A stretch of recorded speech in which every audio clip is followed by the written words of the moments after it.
नमस्कार, मैं हूं अंकुर और आप देख रहे हैं सत्यहिंदी.com। सत्यहिंदी.com को आप लोगों का लगातार भरपूर प्यार मिल रहा है और इसीलिए हम आगे भी बढ़ रहे हैं। अगर आप चाहते हैं कि हम इसी तरीके से आपको सच दिखाते रहें तो आपको एक काम करना होगा और वो है डिस्क्रिप्शन में दिए हुए लिंक पर क्लिक करिए। चलिए अब एक नजर डाल लेते हैं अब तक की सुर्खियों पर। सिली सोल्स कैफे एंड बार को लेकर स्मृति ईरानी फिर से चर्चा में है। दरअसल अब तक स्मृति ईरानी का परिवार सिली सोल्स कैफे से जुड़े होने से इनकार करता रहा है, लेकिन अब एक आरटीआई के खुलासे के बाद उनके दावे पर सवाल उठने हैं। आरटीआई से पता चलता है कि सिली सोल्स कैफे जिस कंपनी के नाम से है वो स्मृति ईरानी के पति जुबिन ईरानी की कंपनी की साझेदारी में है। आरटीआई यानी सूचना के अधिकार के तहत मांगी गई जानकारी में कहा गया है कि गोवा के असगांव में Silly Souls Cafe and Bar को जारी किया गया food and drug licence Eat All Food and Beverages Limited Liability Partnership LLP के नाम से है। ये company Ugra Mercantile Private Limited के साथ साझेदारी में काम कर रही है। उगरा मार्केंटाइल में केंद्रीय मंत्री स्मृति ईरानी के पति जुबिन ईरानी निदेशक हैं। एक एडवोकेट ऑयर्स रॉड्रिक्स के आरटीआई के जवाब में गोवा के खाद्य एवं औषधि प्रशासन यानी FDA ने ये जानकारी दी। स्मृति ईरानी अपने परिवार का उस बार से किसी तरह का संबंध होने से इनकार करती रही हैं। एक बयान में स्मृति ईरानी की बेटी के वकील ने कहा था कि उनके मुवक्किल ना तो मालिक हैं और ना ही सिली सोल्स गोवा नामक रेस्तरां का संचालन कर रही हैं। इसको लेकर आरोप लगाने पर ईरानी ने जुलाई महीने में कांग्रेस नेता जयराम रमेश, पवन खेड़ा आदि को मानहानि का नोटिस भी भेजा था। पीएम नरेंद्र मोदी ने आज कर्तव्य पथ पर नेताजी सुभाष चंद्र बोस की प्रतिमा का अनावरण किया। बता दें, कल ही राजपथ का नाम कर्तव्य पथ करने का ऐलान किया गया था। प्रधानमंत्री राष्ट्रीय राजधानी के मध्य में पुनर्निर्मित सेंट्रल विस्टा एवेन्यू का उद्घाटन करने के लिए तैयार हैं। बताना होगा कि राजपथ का नाम बदलकर अब कर्तव्य पथ कर दिया गया है। बताया जा रहा है कि इंडिया गेट का पूरा इलाका अब नया दिखाई देगा। कांग्रेस की भारत जोड़ो यात्रा के तहत पार्टी के पूर्व अध्यक्ष राहुल गांधी के नेतृत्व में कार्यकर्ता आगे बढ़ रहे हैं। यात्रा में शामिल कार्यकर्ता और आम लोग तिरंगा लेकर चल रहे हैं। कांग्रेस नेताओं के मुताबिक यात्रा के दौरान रास्ते में मिलने वाले लोगों में भी जबरदस्त उत्साह है। गुरुवार सुबह कन्याकुमारी के अगस्तीस्वरम से यात्रा शुरू हुई है। इस दौरान बड़ी संख्या में कांग्रेस के तमाम फ्रंटल संगठनों के कार्यकर्ता भी मौजूद हैं। यात्रा के शुरू होने से पहले तिरंगा झंडा भी फहराया गया। यात्रा के दूसरे दिन राहुल गांधी महिला एक्टिविस्ट के साथ ही दलित एक्टिविस्ट और सिविल सोसाइटी के प्रतिनिधियों से बातचीत करेंगे। शाम को 7 बजे नगर कोविल के स्कॉट क्रिश्चियन कॉलेज में जनसभा होगी। बता दें, भारत जोड़ो यात्रा 3570 किलोमीटर लंबी है और 5 महीने तक चलेगी। इस दौरान राहुल गांधी और यात्रा में शामिल कांग्रेसी नेता किसी भी होटल में नहीं रुकेंगे और कंटेनर्स में सोएंगे। ऐसे 60 कंटेनर्स का इंतजाम किया गया है। सुरक्षा वजहों से राहुल गांधी एक अलग कंटेनर में सोएंगे, जबकि बाकी कांग्रेस नेता दूसरे कंटेनर्स में। विपक्षी एकता की धुरी बनते जा रहे जेडीयू नेता नीतीश कुमार 3 दिन के लिए दिल्ली आए तो विपक्षी एकता के जबरदस्त संकेतों के बीच ममता बनर्जी का महत्वपूर्ण बयान आया है। ममता बनर्जी ने कहा कि 2024 के आम चुनावों में मैं, नीतीश कुमार और झारखंड के सीएम हेमंत सोरेन अपना एक मोर्चा बनाने के लिए पहल करेंगे। इंडियन एक्सप्रेस की गुरुवार 8 सितंबर को एक रिपोर्ट के मुताबिक पश्चिम बंगाल की सीएम ममता बनर्जी ने कहा कि मैं, नीतीश कुमार, हेमंत सोरेन और कई अन्य लोग 2024 में एक साथ आएंगे। सभी विपक्षी दल बीजेपी को हराने के लिए हाथ मिलाएंगे। एक तरफ हम सब होंगे और दूसरी तरफ बीजेपी का 300 सीटों का अहंकार उसकी दास्तां होगी। 2024 में खेला होबे होगा। पीटीआई के मुताबिक गुरुवार को कोलकाता में पार्टी के एक कार्यक्रम को संबोधित करते हुए टीएमसी प्रमुख ने दावा किया कि बीजेपी अपने घमंड और लोगों के गुस्से के कारण हार का सामना करेगी।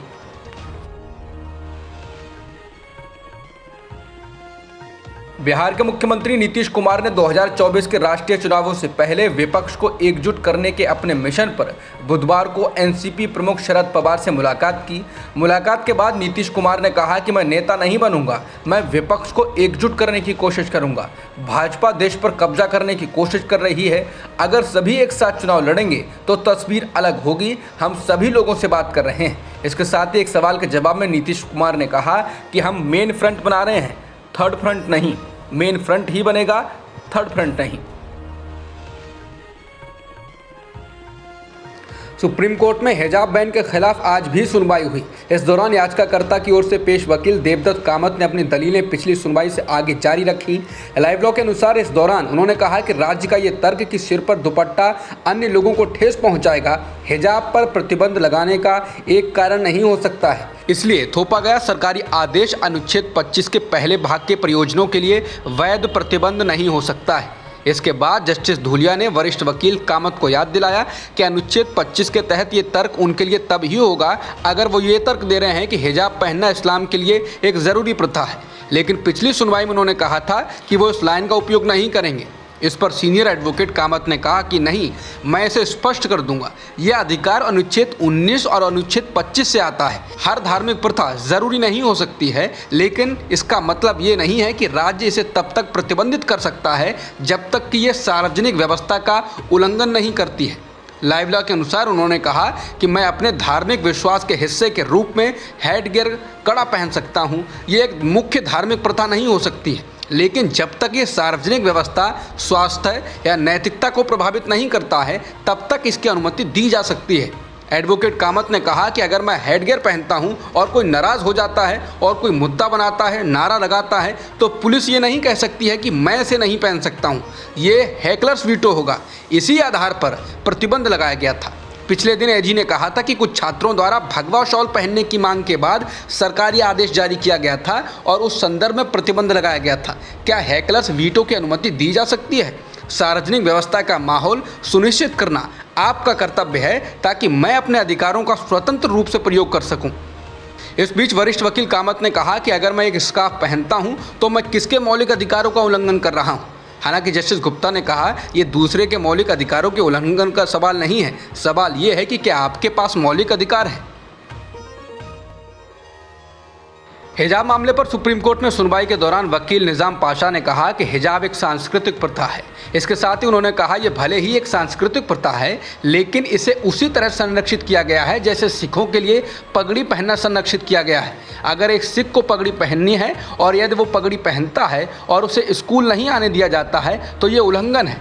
मैं सभी लड़कों के स्कूल में गया और मेरी कक्षा में कई सिख लड़के थे जिन्होंने एक ही रंग की पगड़ी पहनी थी। लाइव लॉ के ये स्थापित किया गया है, इससे अनुशासन का उल्लंघन नहीं होगा। लाइव लॉ के अनुसार जस्टिस गुप्ता ने तुरंत इस तर्क को अप्रासंगिक बताते हुए खारिज कर दिया और कहा कि सिख धर्म के साथ तुलना अनुचित है। उन्होंने कहा कि सिखों के साथ तुलना उचित नहीं हो सकती है। सिखों के 5K को अनिवार्य माना गया है, इसके लिए निर्णय है। कृपाण को ले जाना संविधान द्वारा मान्यता प्राप्त है, इसलिए प्रथाओं की तुलना ना करें। उन्होंने आगे कहा कि सिख धर्म की प्रथाएं भारतीय समाज में अच्छी तरह से स्थापित और अंतर्निहित हैं। उन्होंने कहा कि कृपया सिख धर्म के साथ कोई तुलना ना करें, ये सभी प्रथाएं अच्छी तरह से स्थापित हैं, देश की संस्कृति में अच्छी तरह से निहित हैं। लाइव लॉ के अनुसार पाशा ने जवाब दिया, इस्लाम भी 1400 साल से है और हिजाब भी मौजूद है।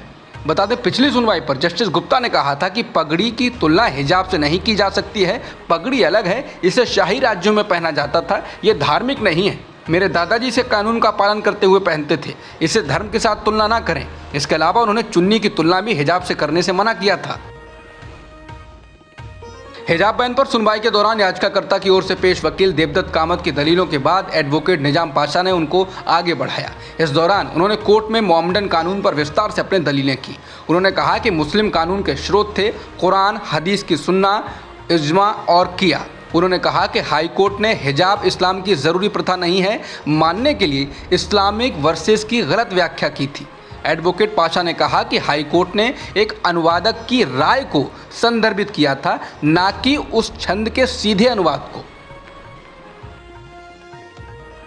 सुप्रीम कोर्ट के जज जस्टिस हेमंत गुप्ता ने बंधुआ मजदूरों को लेकर टिप्पणी की है जो चर्चा का विषय बन गई है।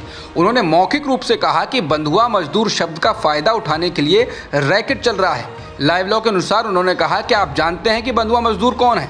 वो बंधुआ नहीं है, वो पैसे लेते हैं और वहाँ आते हैं और ईंट भट्टों से जुड़े होते हैं। वो पिछड़े इलाकों से आते हैं, वो पैसे लेते हैं, पैसे खाते हैं और फिर काम छोड़ देते हैं। देश में ये एक रैकेट है। ये मजदूर केवल इस बंधुआ मजदूर की बात का फ़ायदा उठाते हैं। बता दें, जस्टिस गुप्ता ने टिप्पणी महिला कार्यकर्ता की ओर से दिवंगत सामाजिक कार्यकर्ता स्वामी अग्निवेश की याचिका पर सुनवाई करते हुए की, जिसे जम्मू के RS-पुरा उपमंडल में ईंट भट्टा ठेकेदार के सहयोगी द्वारा कथित रूप से बार बार बलात्कार का शिकार बनाया गया। लाइव लॉ के अनुसार याचिका में कहा गया है कि महिला और उसके पति जून में अपने राज्य लौटना चाहते थे, लेकिन ठेकेदार ने उसे कहा कि वो 3 लाख रुपए का भुगतान करें, नहीं तो नहीं जा सकते। जिसके बाद पति शिविर से भागने में सफल हुआ, लेकिन उसकी पत्नी और बच्चे को अवैध कारावास में रखा गया और उसके बाद ठेकेदार और अन्य लोगों ने उनके साथ बार बार बलात्कार किया। आम आदमी पार्टी के राष्ट्रीय संयोजक और दिल्ली के मुख्यमंत्री अरविंद केजरीवाल ने गुरुवार को हरियाणा के हिसार में तिरंगा यात्रा निकाली। केजरीवाल ने यह यात्रा मेक इंडिया नंबर 1 मिशन के तहत निकाली है और आगे भी कई राज्यों में इस तरह की यात्राएं निकाली जाएंगी। हिसार केजरीवाल का जन्म स्थान भी है। इस दौरान हिसार की आदमपुर मंडी में जनसभा भी हुई। इस दौरान पंजाब के मुख्यमंत्री भगवंत मान सहित कई वरिष्ठ नेता मौजूद रहे। बिहार में 30 लोकेशन पर राष्ट्रीय सुरक्षा एजेंसी यानी एनआईए ने छापे मारे हैं। वो टेरर एंगल से फुलवारी शरीफ मामले की जांच के सिलसिले में बिहार पहुंची है। कहा गया है कि जिन लोगों को पकड़ा गया है उनके निशाने पर पीएम मोदी थे। एनआईए ने इतने बड़े पैमाने पर कभी छापे नहीं मारे थे। बिहार के कुछ इलाके में कथित तौर पर पीएफआई से जुड़े लोगों की तलाश की जा रही है। विभिन्न मीडिया रिपोर्टों में एनआईए छापे की जानकारी दी गई है। न्यूज़ एजेंसी और अन्य मीडिया रिपोर्ट में बताया गया है कि छपरा, दरभंगा, अररिया, मुजफ्फरपुर और पटना सहित कई स्थानों पर अभी भी एनआईए की तलाशी चल रही है। 1993 में मुंबई में हुए बम धमाकों के दोषी याकूब मेमन की कब्र को सजाने संवारने को लेकर विवाद शुरू हो गया है। मेमन की कब्र पर लाइटिंग लगाने और मार्बल लगाने पर बीजेपी ने शिवसेना पर जोरदार हमला किया है।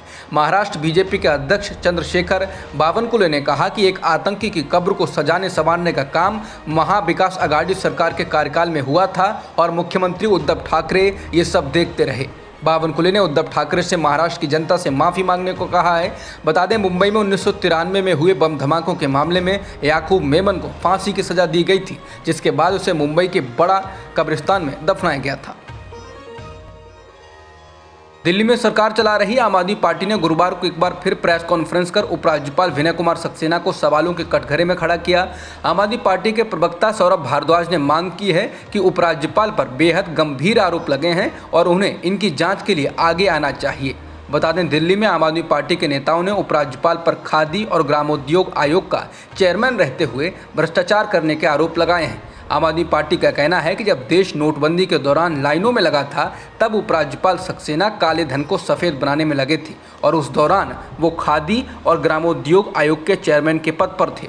आम आदमी पार्टी ने उपराज्यपाल पर अपनी बेटी को नियमों के खिलाफ जाकर मुंबई में खादी लाउंज के इंटीरियर डिजाइनिंग का ठेका दिलाने का मामला भी उठाया है।